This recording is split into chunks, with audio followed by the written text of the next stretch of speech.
नमस्कार बंधुरा आज के निये एसेछि लाउएर कोफ्ता। लाउ दिए आमी कोफ्ता तैरी करते जा जा उपकरण लेगेছে आमी सब रेडी करे रेखेछि। এই ভিডিওটা আপনারা পুরোটাই দেখবেন অনুরোধ রইল। আর ভালো লাগলে লাইক শেয়ার সাবস্ক্রাইব করতে একদমই ভুলবেন না। দেখুন লাউয়ের কোफ्ता তৈরি করতে আমি এখানে লাউ ঘষে নিয়েছি। লাউ ঘষে জলটা নিগড়ে ফেলে দিয়েছি। আর এখানে আমি নিয়েছি দেখুন মসুরির ডাল বেটে নিয়েছি। এখানে আপনারা বেসনও ব্যবহার করতে পারেন বা মটর ডালও ব্যবহার করতে পারেন। এখানে আমি কয়েকটা আলু নিয়েছি আর একটা পেঁয়াজ কুচিয়ে নিয়েছি। এখানে নিয়েছি পেঁয়াজ আর একটা পেঁয়াজ আর টমেটোর পেস্ট। এখানে নিয়েছি রসুন বাটা 2 চামচের মতো, আদা বাটা 1 চামচের মতো। এখানে ফোড়নের জন্য আমি জিরে নিয়েছি। এখানে আমি গরম মশলা নিয়েছি ফোড়নের জন্য। আর দেব পরিমাণ মতো হলুদ। লঙ্কার গুঁড়ো নিয়েছি 1 চামচের মতো, বড় চামচের 1 চামচ। আমরা জিরের গুঁড়ো নিয়েছি 1 চামচের মতো। এখানে ধনের গুঁড়ো নিয়েছি 1 চামচ। আর কালারের জন্য আমি এখানে দেব কাশ্মীরি লঙ্কার গুঁড়ো 1 চামচ। শাহি গরম মশলা নিয়েছি 1 চামচের মতো। এখানে স্বাদ অনুযায়ী দেব চিনি আর পরিমাণ মতো লবণ। এখানে তেল নিয়েছি আমি 1 কাপের মতো। প্রথমে আমি লাউ যে ঘষে রেখেছিলাম ওটা জল নিগড়ে ফেলে দিয়েছিলাম, এটা একটা বাটির মধ্যে আমি দিয়ে দিচ্ছি। এরপর মসুরির ডালের পেস্টটা আমি দিয়ে দিচ্ছি। মসুরির ডালটাকে আমি ভিজিয়ে রেখেছিলাম, এটা মিক্সিতে পেস্ট করে নিয়েছি। আর একটা ছোট পেঁয়াজ কুচি দিয়ে দিচ্ছি। এখানে দেব হাফ চামচের মতো লঙ্কার গুঁড়ো, হাফ চামচ জিরের গুঁড়ো আর হাফ চামচ ধনের গুঁড়ো।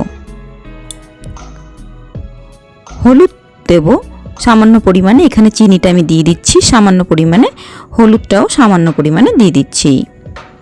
এটাকে ভালো করে হাত দিয়ে আমি মেখে নিচ্ছি। দেখুন আমি ভালো করে হাত দিয়ে মেখে নিয়েছি। এর মধ্যে আমি এখন লবণ দেব। লবণটা আগে দিইনি, না হলে লাউ থেকে জলটা বেরিয়ে আসবে। লবণটা দিয়ে আমি মেখে নিচ্ছি। এক সাইডে আমি গ্যাসের ওপর কড়াই বসিয়ে দিয়েছি। দেখুন কড়াইটা গরম হচ্ছে। কড়াইটা গরম হয়ে গেলে আমি তেলটা দিয়ে দিচ্ছি। কিছুটা পরিমাণে তেল আমি রেখে দেব।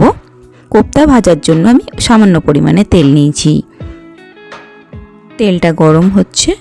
গরম হলেই আমি গোল গোল করে কোপ্তাগুলো দিয়ে দিচ্ছি। এটা একদম লো ফ্লেমে করতে হবে। এটা হাই ফ্লেমে করলে ভেতর থেকে কোপ্তাগুলো কাঁচা থেকে যাবে। এইভাবেই আমি গোল গোল শেপ করে দিয়ে দিচ্ছি তেলের মধ্যে। সবগুলো আমার দেওয়া হয়ে গেছে। দেখুন আমি এক সাইড করে উল্টে দিচ্ছি আস্তে আস্তে।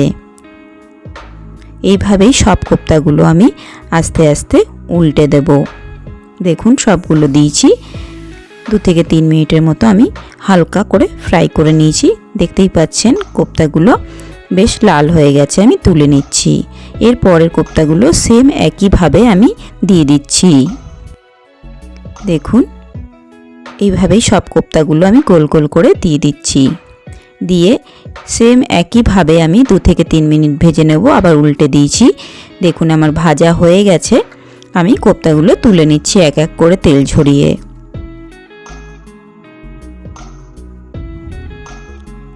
এরপর আমি আলুগুলো এই তেলের মধ্যেই ভেজে নেব। আলুগুলো আমি মিডিয়াম ফ্লেমে দিয়েই 3 থেকে 4 মিনিটের জন্য ভেজে নিচ্ছি। আলুগুলো প্রায় আমার ভাজা হয়ে এসছে। আমি নেড়ে চেড়ে দিচ্ছি। দেখুন আমি তুলে নিলাম। এরপর অন্য একটা কড়াই আমি গ্যাসের ওপর বসিয়ে দিয়েছি। কড়াইটা গরম হচ্ছে। গরম হতে হতে আমি তেলটা দিয়ে দিচ্ছি। সামান্য পরিমাণে তেল দেব। এরপর আমি সাদা জিরে ফোড়নের জন্য দিচ্ছি। জিরেটা একটু ভাজা ভাজা করে নেব। খুন্তি দিয়ে একটু নেড়ে চেড়ে দিচ্ছি। দেখতেই পাচ্ছেন জিরের কালারটা হালকা চেঞ্জ হয়ে গেছে। তো আমি এর মধ্যে গোটা গরম মশলা ফোড়নে দিয়ে দিচ্ছি। এর মধ্যে পেঁয়াজ আর টমেটো যেটা পেস্ট করে রেখেছিলাম সেটা দিয়ে দিচ্ছি। দিয়ে খুন্তি দিয়ে কিছুক্ষণ আমি 2 থেকে 3 মিনিট নেড়ে নেব। দেখুন ভালো করে খুন্তি দিয়ে এটা আমি নেড়ে নিচ্ছি।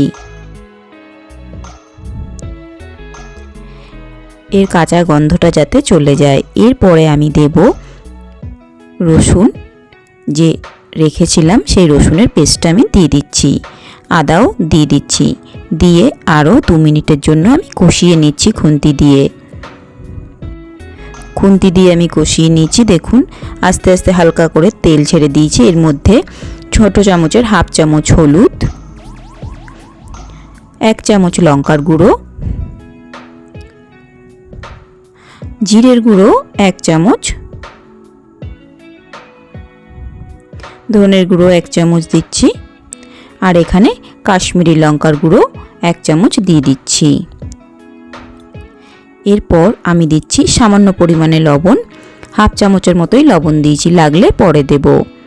দেখুন মশলাটাকে আর একটু কষিয়ে নিচ্ছি। এর মধ্যে আমি সামান্য পরিমাণে জল অ্যাড করে দেব, যাতে মশলাটা পুড়ে না যায়। দেখুন সামান্য পরিমাণে আমি জল অ্যাড করে দিলাম। দিয়ে মশলাটাকে আরও 3 থেকে 4 মিনিট কষিয়ে নিচ্ছি। কষানো আমার হয়ে গেছে। এরপর আলুটা দিয়ে দিচ্ছি।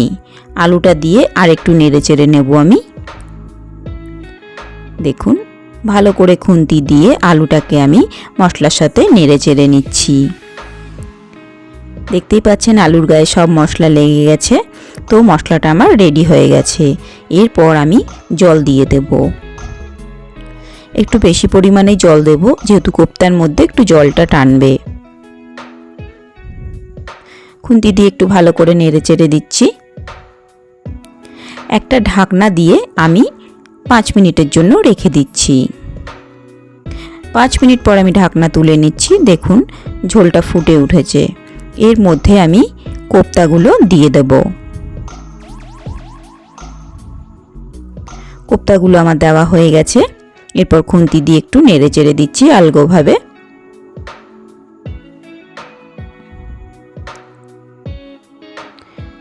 দেখুন কোপ্তাটা আমি নেড়ে চেড়ে দিয়েছি, একদম লো ফ্লেমে রেখেছি। কিছুক্ষণ আমি লো ফ্লেমে এইভাবেই রেখে দেব।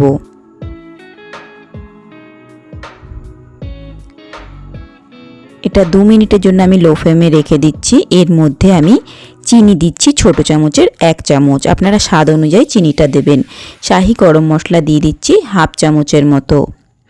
এর মধ্যে আমি গার্নিশিংয়ের জন্য ধনেপাতা দিয়েছি, এটা অপশনাল, আপনারা চাইলেও দিতে পারেন, না চাইলেও দিতে পারেন, এটা কোনো অসুবিধা নেই। এরপর আমি আবার একটা ঢাকনা দিয়ে 10 মিনিটের জন্য রেখে দিচ্ছি মিডিয়াম ফ্লেমে। দেখুন আমার রেডি হয়ে গেছে লাউয়ের কোপ্তা। আপনারা গরম গরম ভাতের সাথে এই লাউয়ের কোপ্তা পরিবেশন করুন, খুবই ভালো লাগবে। রুটি বা পরোটার সাথেও আপনারা এই লাউয়ের কোপ্তা খেতে পারেন। ভালো লাগলে বন্ধুরা লাইক, শেয়ার, সাবস্ক্রাইব করতে একদমই ভুলবেন না।